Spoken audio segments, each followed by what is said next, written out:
ملکہ زبیدہ کو اللہ تعالیٰ کی زیارت۔ زبیدہ خاتون ایک نیک ملکہ تھی۔ اس نے نہر زبیدہ بنوا کر مخلوق خدا کو بہت فائدہ پہنچایا۔ اپنی وفات کے بعد وہ کسی کو خواب میں نظر آئی۔ اس نے پوچھا کہ زبیدہ خاتون، آپ کے ساتھ کیا معاملہ پیش آیا؟ زبیدہ خاتون نے جواب دیا کہ اللہ رب العزت نے بخشش فرما دی۔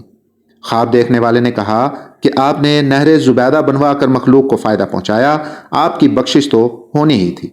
زبیدہ خاتون نے کہا، نہیں، جب نہر زبیدہ والا عمل پیش ہوا تو پروردگار عالم نے فرمایا کہ یہ کام تو تم نے خزانے کے پیسوں سے کروایا، اگر خزانہ نہ ہوتا تو نہر بھی نہ بنتی۔ مجھے یہ بتاؤ کہ تم نے میرے لیے کیا عمل کیا؟ زبیدہ نے کہا کہ میں تو گھبرا گئی کہ اب کیا بنے گا، مگر اللہ رب العزت نے مجھ پر مہربانی فرمائی۔ مجھے کہا گیا کہ تمہارا ایک عمل ہمیں پسند آ گیا۔ ایک مرتبہ تم بھوک کی حالت میں دسترخوان پر بیٹھی کھانا کھا رہی تھی۔